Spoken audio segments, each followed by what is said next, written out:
Bom dia, irmãos, sejam bem-vindos a mais uma lição da EBD. Agora nós vamos falar um pouquinho sobre essa enfermidade que tem acometido muitas pessoas. Já era uma enfermidade bem conhecida antes da pandemia, mas depois da pandemia foi se agravando, né? Trazendo casos cada vez em maior quantidade para pessoas que estão muito perto da gente e que ainda sofre muito preconceito, principalmente nos nossos arraiais.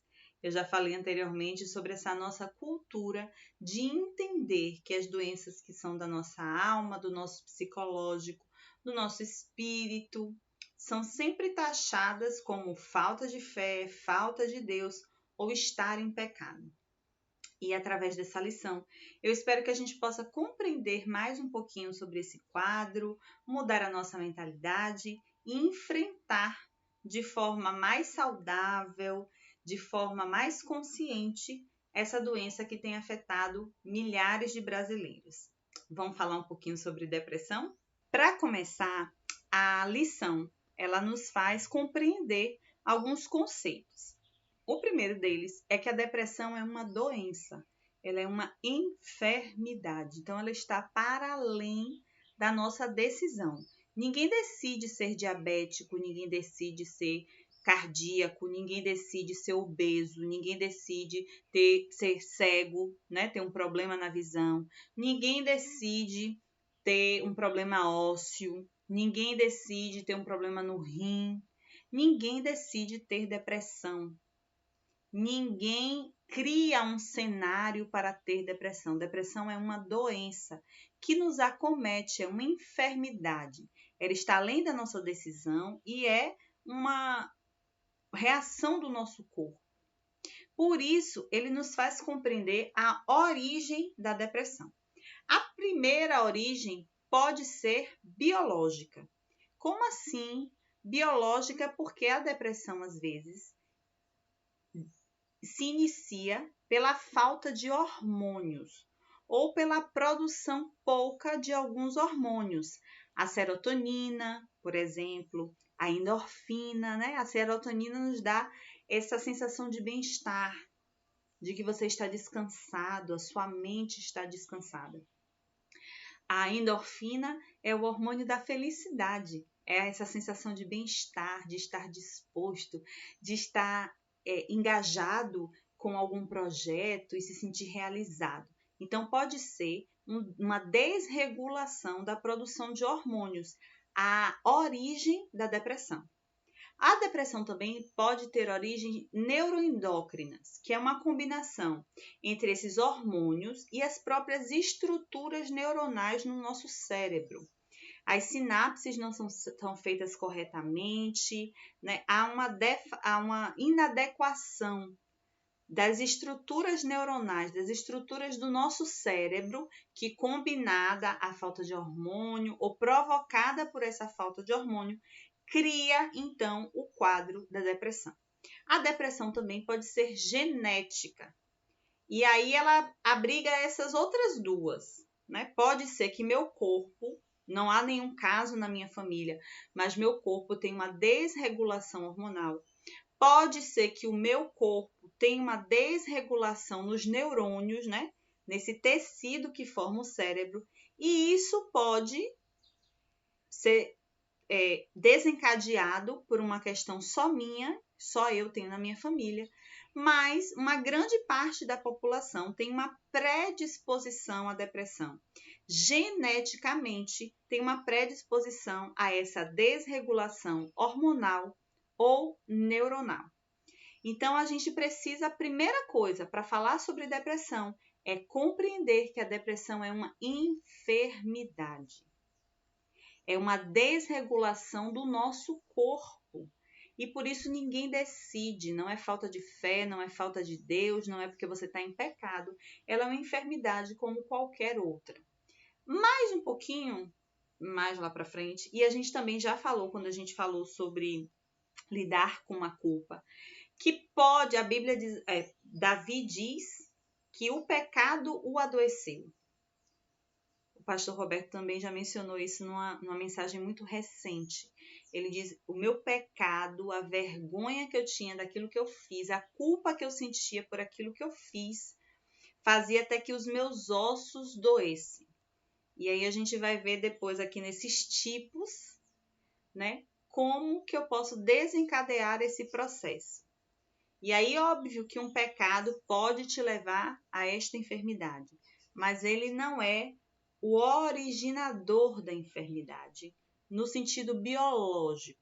Então, ou eu tenho uma desregulação hormonal, ou eu tenho uma desregulação nos meus neurônios. Quando eu entendo isso, fica mais fácil de eu tratar. Porque aquilo que não está funcionando bem do nosso corpo, a gente tem a medicina, o desenvolvimento da medicina para nos ajudar. Então, se o meu coração não está funcionando bem, eu tenho a medicina me ajudando com uma coisa chamada marca-passo. Se as veias do meu coração tiveram algum dano, estão entupidas, eu posso trocar essas veias por uma ponte de safena. Se o meu rim não funciona, tem uma máquina que se chama uma máquina de hemodiálise que vai filtrar meu sangue e fazer o trabalho do rim.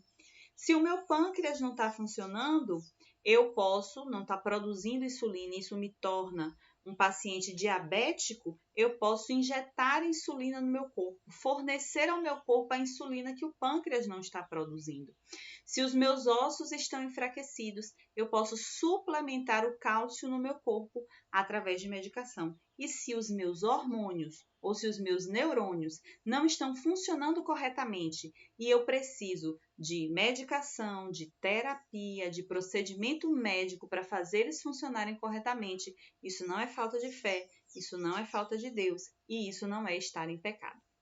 A revista avança ainda mais, falando sobre os tipos, né? Porque tem tipos distintos de depressão. Ela fala primeiro numa depressão exógena ou reativa.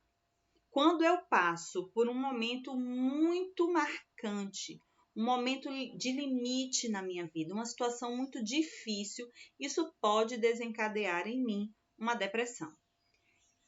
Trazendo um exemplo muito recente, há pouquíssimo tempo atrás surgiram duas meninas. Uma que foi vacinar-se e ela levou um cartaz, então, em homenagem às pessoas da sua família que não puderam ser vacinadas porque faleceram antes. E nesse cartaz existia o nome de 4 pessoas. A mãe, o pai, a avó... a mãe, a avó, o avô e a tia. Então, ela perdeu 4 pessoas muito importantes da sua vida. As mulheres sabem o quanto a presença da mãe e das avós é importante na vida delas. E esse momento tão difícil de perder tantas pessoas da família em um curto prazo de tempo pode ocasionar uma depressão reativa ou exógena. A gente viu também lá naquela CPI, né, o último dia da CPI, que foi um dia de depoimento de pessoas que enfrentaram a Covid, elas mesmas ou a sua família, uma menina que perdeu a mãe e o pai aos 18 anos de idade, que hoje é a tutora legal da sua irmã. Então, momentos como esse, momentos limite na nossa vida, quando a gente passa por uma perda, quando a gente passa por um momento, uma traição, né? Quando a gente queria muito um emprego e a gente está lá nesse emprego e aí de repente a gente é demitido, olha para o horizonte, não vê uma possibilidade de outro emprego, de sair daquela situação. Então a gente pode reagir, né, a essa forma exo de fora, né? Exo, fora. Na medicina, tudo que é exo é fora. Exógena é de fora. É uma situação que aconteceu fora, né, da nossa capacidade mental, da nossa capacidade psicológica e está interferindo e criando esse quadro de depressão. A reação do meu corpo a esse acontecimento tão difícil, tão assombroso, tão trágico, tão catastrófico é mudar essa produção de hormônio ou mudar a forma como esse neurônio funciona. Existe também a depressão endógena, que ela é produzida pelo organismo sem causa aparente. É quando a gente diz assim, não sei por que fulano tem depressão. Não tem problema, não paga boleto, não há mal que lhe vá. Os mais antigos dizem assim, que mal lhe vai? Que mal vai a fulano? Ele não tem motivos aparentes, ele é bem-sucedido, ele tem um emprego, ele tem um salário, ele tem uma família, ele tem filhos, ele tem um carro, ele viaja. Por que ele tem depressão? E a gente não sabe, né, as situações das pessoas. A gente só vê aquela vida que a gente já falou na revista anterior, aquela vida instagramada, né? Essa vida artificial das redes sociais. A gente não sabe como a pessoa está. Mas pode sim que você, sem motivo aparente, tenha uma mudança nessa produção de hormônio ou no funcionamento neuronal. Tem a depressão neurótica, que é aquela depressão que se deriva da minha incapacidade de lidar com as minhas frustrações. Eu crio uma expectativa. Até os 30 anos eu vou estar casada, com uma casa própria, com um carro e vou estar grávida ou ter um filho. Aí chega a 30 anos e eu não tenho nada disso. Eu não sei como lidar com a frustração disso. Ou a gente sabe a sociedade que a gente vive, as cobranças que a gente vive, né? E as meninas, por exemplo, são muito cobradas a ter um corpo ideal. E eu, por exemplo, sou obesa desde os 13. E a perseguição desse corpo perfeito pode causar uma depressão neurótica, porque eu criei na minha cabeça que eu vou ter aquele corpo escultural e por mais que eu faça, eu não consigo. Eu criei na minha cabeça que eu quero ser doutora e eu estou frustrada porque eu não consegui esse doutorado. Eu criei na minha cabeça que eu ia ter uma família perfeita. A minha história familiar, o meu núcleo familiar originário não deu muito certo. Né? Meus pais se separaram, ou havia muita briga, ou havia muita violência, e aí eu vou criar o meu lar e eu digo, não, o meu lar vai ser um lar perfeito. Não vou ter esse tipo de problema, meus filhos não vão ser gritados, não vão apanhar, né? Não vão sofrer castigos físicos, e aí eu me caso com a pessoa, a primeira coisa que acontece, o bebê lá, pequenininho, né? Manifestando, porque ele não consegue falar o que ele quer, ele vai lá dar um tapa. E aí a minha família perfeita se desmorona. Ou a minha mãe tem um histórico de traição, eu passei por uma traição, me casei, digo, não, agora vai ser tudo diferente e eu vou ter essa vida perfeita. E aí, traição de novo. Eu não consigo lidar, né? Gera em mim uma ansiedade que as coisas que eu imaginei, como iam acontecer, não está acontecendo daquela forma. Ou as metas que eu disse que eu iria alcançar não estão sendo alcançadas. Isso é uma depressão neurótica, né? É uma depressão gerada por essa cobrança social que nós temos e que às vezes a gente não sabe lidar. Porque às vezes as nossas metas, elas não são nem nossas. Nos ensinaram que a gente tinha que fazer aquilo, mas quando a gente olha com mais cuidado, com a verdade do Espírito Santo para nós mesmos, às vezes você não queria, mas a sociedade lhe ensinou que você precisa fazer aquilo. E existe a depressão existencial, que é essa procura pelo sentido da vida. Aquilo não faz muito sentido para mim. E eu vou numa busca incessante do sentido da vida. A gente tem alguns personagens que passam, né, por depressões na própria Bíblia. Né? Essas depressões, a gente falou de Elias na última lição. Então, Elias tinha uma depressão reativa. Ele estava sob muito estresse, esgotado, sendo perseguido religiosamente, politicamente, tendo que fazer enfrentamentos, colocar sua vida em risco, lidando com uma opositora muito poderosa. E tem um momento que ele está esgotado mentalmente, fisicamente, espiritualmente, emocionalmente. E ele chega a pedir a Deus que leve, que tire a vida dele. É uma depressão reativa, né? Ele está reagindo à situação que ele está imposto. Tem depressões endógenas, ou aparentemente endógenas. Lembra de Ana? O marido diz a ela, não sou eu seu marido, eu não te amo tanto, por que você está nessa tristeza porque não tem um filho? Era uma demanda que Ana tinha e ele não conseguia compreender. Há casos inexplicáveis, o endemoniado de Gadara, né? A sociedade não entendia porque aquele homem agia daquela forma.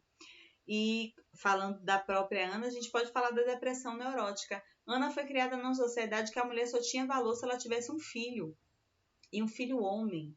Uma sociedade que permitia que o mesmo homem casasse com outras mulheres. Isso criava uma disputa. Então, várias histórias na Bíblia, nós vemos uma disputa feminina, porque o personagem vive numa sociedade que é poligâmica, que o marido pode ter mais de uma esposa, e isso gera atrito entre elas. Não, ele não, né? Ele sempre se sai irmãs, a gente nem viu essa história antes. Mas elas acabam criando uma disputa entre si.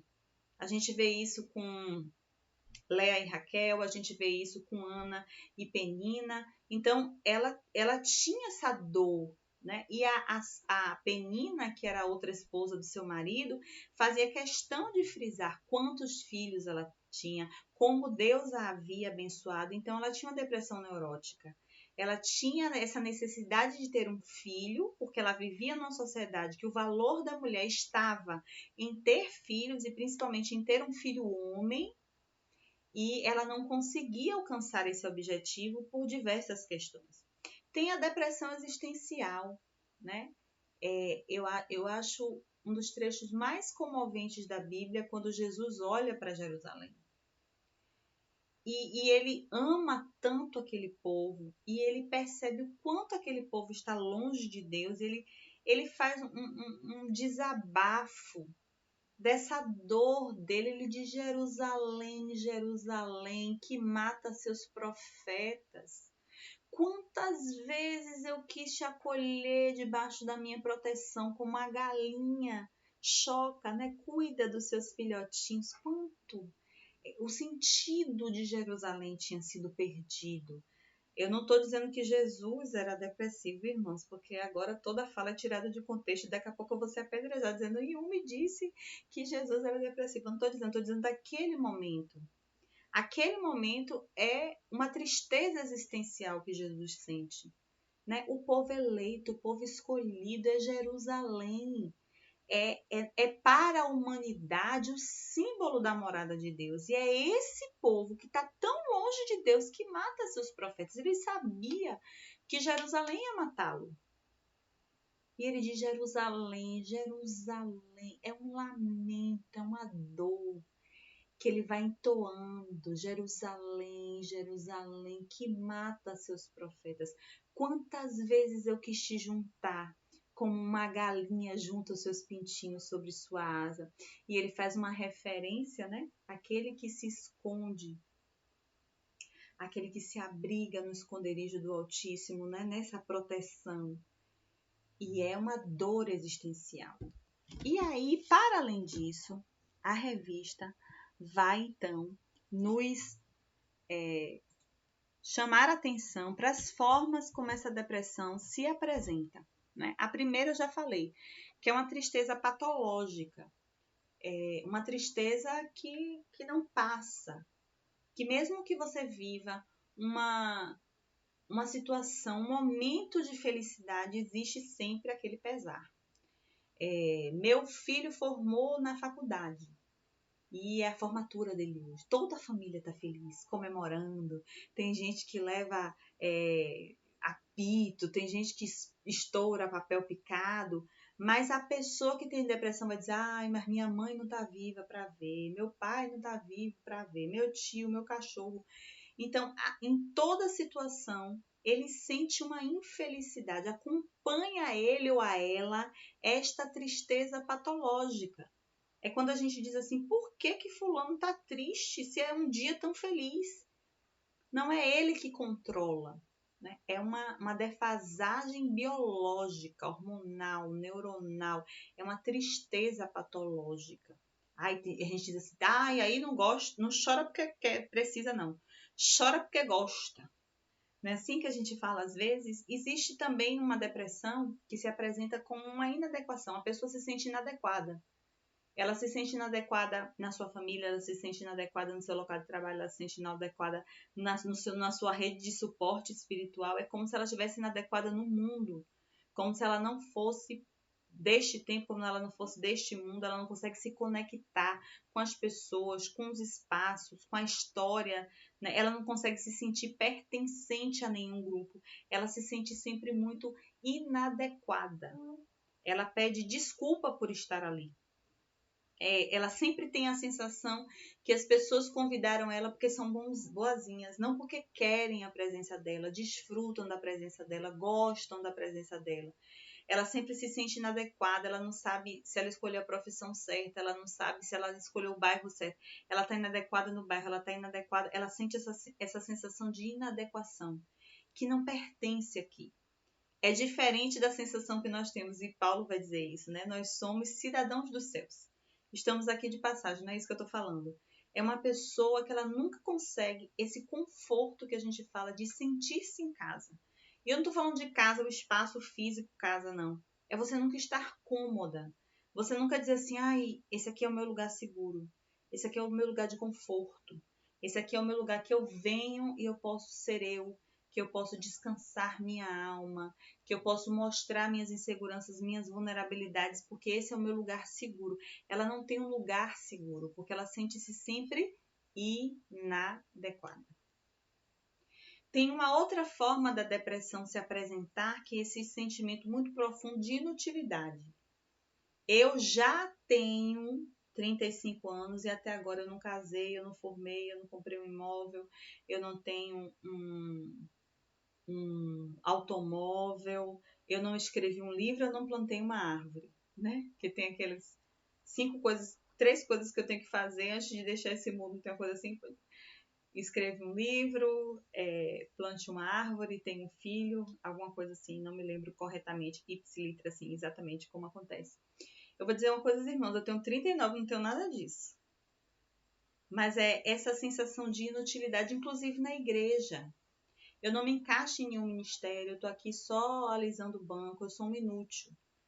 Então, é muito comum a pessoa que apresenta um quadro de depressão se sentir inútil. Eu vou para lá para quê? Eu não presto para nada. Sem olhar sua imagem no espelho e dizer, eu estou feia, eu não presto para nada, eu não sirvo para nada, ninguém vai sentir minha falta.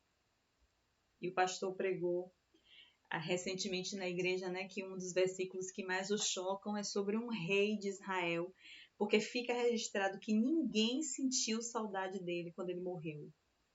Então, essa sensação de inutilidade, essa sensação de que não serve para, não agrega nada, que nem quando essa pessoa consegue trabalhar, né? Porque o quadro de depressão, às vezes, te tira a capacidade de trabalhar, de se conectar com as pessoas, de se conectar com os seus projetos de futuro.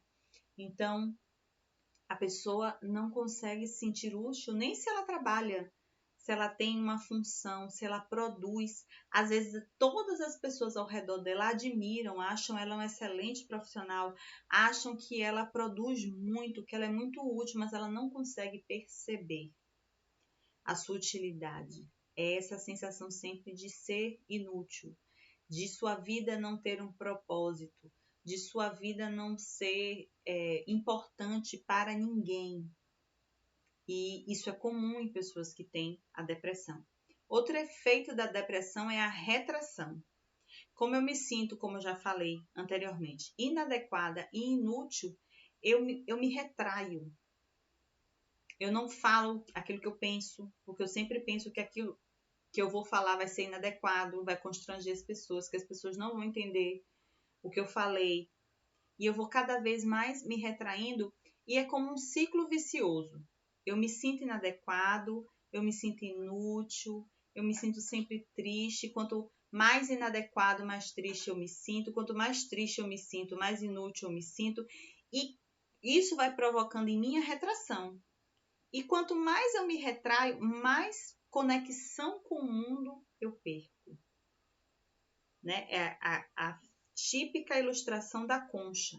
Essa pessoa vai para dentro de uma concha. Minha conexão com o mundo, com as pessoas, com a minha profissão, ela se perde. E o fato de estar só faz com que ela se sinta mais triste, mais inadequada, mais inútil. E isso vira um ciclo vicioso. Mas nem sempre a depressão se apresenta assim, como essa sensação de tristeza, de inadequação, de inutilidade, e cria essa retração que você perde, né? O desejo de estar com as pessoas, o desejo de estar no mundo. Então, ela vem com reações mascaradas. Então, às vezes, é uma pessoa extremamente violenta e, na verdade, ela está com depressão. É uma pessoa que ela sempre tem uma doença, uma queixa física. Ela sai, ela trabalha, ela faz tudo, mas ela sempre tem uma dor de cabeça, uma dor na coluna, uma dor no ombro. O corpo dela está o tempo inteiro acenando, né? Acendendo esses alertas de que ela não está bem. Ele não está bem. Mas ele não se apresenta como essa tristeza profunda, essa infelicidade, essa sensação de inutilidade. Ela se apresenta nessas dores que tem no corpo. A depressão também pode se apresentar como compulsão, atividades compulsivas, que pode estar associada aos outros sintomas. Eu me sinto triste, inadequada e inútil. O que é que eu faço? Procuro uma forma de me distrair. Aí eu gosto de ler. Eu leio 18 livros no mês. Eu gosto de comprar. Já estourei todos os meus cartões porque eu vivo em lojas online fazendo compras. Ou eu compro coisas que eu sei que eu nunca vou usar. Eu compro coisas que eu sei que não cabem no meu corpo. Eu odeio cozinhar, mas compro faca, tábua de carne, coisas que eu sei que eu não vou usar. Eu só quero ter aquela felicidade momentânea de que eu fiz uma compra, eu comprei algo novo. Eu gostei muito daquela história. Então, compulsivamente, eu vou falar sobre ela, eu vou comprar, né? Não é um comportamento de fã, tá, irmãos? Que é normal, né? A gente é normal. Quando uma coisa, a gente gosta de uma coisa, nosso interesse está ali. A Bíblia diz isso. Onde está o teu tesouro, ali está o coração. Quando você gosta de uma coisa, o seu coração vai estar ali. Eu estou falando de um comportamento que não é dentro da normalidade. Então, existem outras reações, não são só essa tristeza, essa inadequação, essa inutilidade. Então, pode ser diversas outras coisas, uma agressividade sem explicação, essa compulsão por alguma coisa, né? Eu tenho 58 batons. Que pessoa vai ter 58 batons? Eu tenho 132 tênis. Compro 130, não existe, né? Isso vem da onde? Por que eu preciso ter todos esses pares de tênis? Por que eu preciso ter todos esses batons? Por que eu preciso ficar compulsiva por uma pessoa? Né? Tem gente que desenvolve compulsão pelo outro, por uma pessoa, por uma amizade, por um relacionamento, né? Se torna compulsivo. Por fim, o que aconteceu com Elias? Elias está tão afundado naquela situação. Vou fazer só um pequeno corte aqui, tá? Se você não assistiu a lição do domingo passado, volta lá porque você vai entender tudo que eu estou falando sobre Elias nessa lição. Como Elias, que estava tão afundado naquela situação, a gente vê inclusive que ele precisa ser alimentado e descansar, até que ele tenha forças para procurar a Deus no Monte Horebe, que ele pede a morte para si. Então, às vezes, a depressão vem com esses pensamentos autodestrutivos. Esses pensamentos de tudo de ruim que pode acontecer, vai acontecer comigo. Esses pensamentos de eu preciso me punir. Então, eu sou inútil, eu sou inadequado, eu estou muito triste, eu vou me punir. Daí vem tantos casos de automutilação e pensamentos suicidas, né? Essa vida já não tem mais sentido para mim. E gritar como o profeta Elias gritou, eu prefiro a morte, eu estou pedindo a morte para mim. Então, não é uma enfermidade, não é uma doença que a gente possa brincar.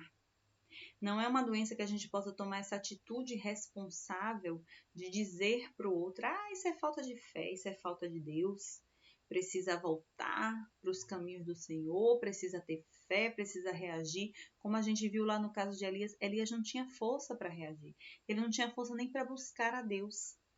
O anjo veio, o alimentou e organizou o seu descanso até que ele tivesse forças para buscar a Deus.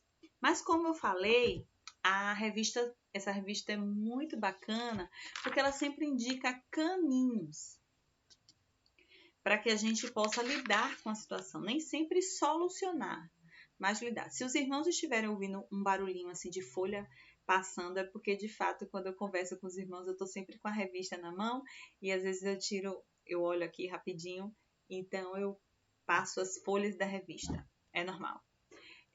E a revista ela sempre traz caminhos, nem sempre é para solucionar, erradicar e resolver, como a gente viu sobre o estresse na semana passada, mas lidar, né, administrar aquilo que está acontecendo. Então, a primeira coisa que a revista nos aponta que é necessária quando a gente fala sobre depressão é admitir que o problema existe. Admitir que depressão é real, que depressão é uma enfermidade, que ela é uma doença e que, como qualquer outra doença, ela precisa ser tratada. É muito difícil por causa de todos os preconceitos que estão ao redor da doença. A maioria dos doentes mentais do nosso país são negros.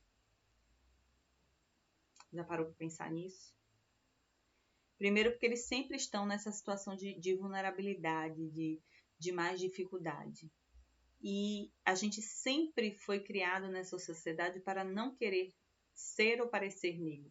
Então a gente não quer ser ou ter doença mental porque a gente não quer ser ou parecer com as pessoas que têm esse quadro.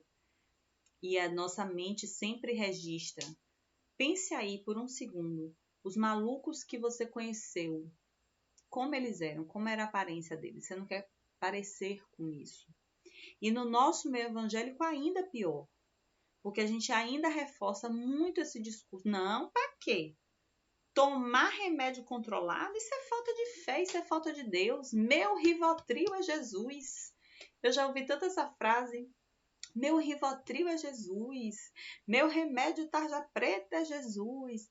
E a gente vai etiquetando as pessoas que sofrem de uma doença real como se eles tivessem menos fé que a gente, como se eles tivessem menos amor a Deus, como se eles crescem menos no poder de Cristo e no poder da cruz. E isso não é real. Valorizar a construção da espiritualidade. E nós falamos um pouquinho disso quando a gente vê lá, quando a gente viu a lição sobre estresse. A construção de uma espiritualidade saudável é extremamente importante para a gente lidar com as coisas que não são concretas, com as coisas que são subjetivas. O estresse, a tristeza, as perdas, a depressão. Quando a gente sente que é Emmanuel, Deus conosco, é com Ele que nós estamos construindo essa espiritualidade, fica mais fácil para dizer a Deus: eu tenho dúvidas, eu estou triste, eu me sinto inútil, eu me sinto incapaz, eu não vejo sentido para a vida, eu não vejo sentido para mim. A gente consegue dizer isso para Deus como a gente conversa com os nossos amigos, porque Ele é Emmanuel, Ele é Deus conosco. Quando eu construo essa espiritualidade, quando eu consigo fugir desse padrão imposto que o crente, dessa santidade inalcançável que colocaram para gente, né? Inclusive que na minha santidade não cabe espaço para a minha humanidade de ter uma doença e querer tratá-la, a gente tende a piorar o quadro. Mas quando a gente constrói uma espiritualidade saudável, e a gente já viu isso em várias outras revistas, inclusive que nós estudamos aqui pelo YouTube, tem inclusive uma lição de espiritualidade saudável na sua igreja, né? Prosseguindo para o alvo também a gente tem uma lição sobre espiritualidade saudável e como construí-la, se você puder dar uma olhadinha. Quando a gente constrói essa espiritualidade real, saudável, quando a gente entende o que Cristo fez quando ele rasgou o véu do templo e nos deu livre acesso ao Pai, e essa possibilidade de construir uma espiritualidade concreta, real, de comunhão com Deus, é mais fácil a gente lidar com esses quadros. Eu não estou dizendo que é fácil, eu estou dizendo que é mais fácil, porque eu não tenho vergonha de chegar para Deus e dizer: Senhor, me ajude. Eu estou triste, eu não sou tão santo como esse padrão diz. Eu não tenho essa fé tão inabalável como esse padrão diz. Eu sou humano. Eu sei que o Senhor me conhece, sabe minha estrutura, sabe que eu sou pó. Eu estou aqui para te pedir ajuda. Como Elias fez, Senhor, eu não aguento mais. Leva-me, né? Eu não quero mais a vida. E Deus se aproxima dele como Emanuel, como Deus conosco. E quando o anjo chega, irmãos, não tem coach, não tem discurso motivacional. Não tem uma folhinha cheia de versículos, como se fosse frases motivacionais que a gente pega no Google, na internet. O anjo se aproxima e o anjo cuida. O anjo não vai cheio de discurso, com a oração forte do pastor tal. O anjo alimenta. O anjo possibilita que ele descanse, reforça o descanso de Elias, dá comida a Elias novamente. Ele vai cuidando de Elias, até que Elias tenha força para sair daquele lugar, até que Elias tenha força, inclusive, para buscar a Deus. Porque isso é uma coisa que acontece. Às vezes a pessoa está numa depressão tão profunda que nem forças para buscar a Deus ela tem. Então a gente tem que valorizar, tem que tratar antes, construir essa espiritualidade saudável antes. Disciplinar pensamentos e sentimentos. Impossível, Yumi. É impossível disciplinar pensamentos. É possível. A Bíblia diz que nós temos a cabeça de Cristo.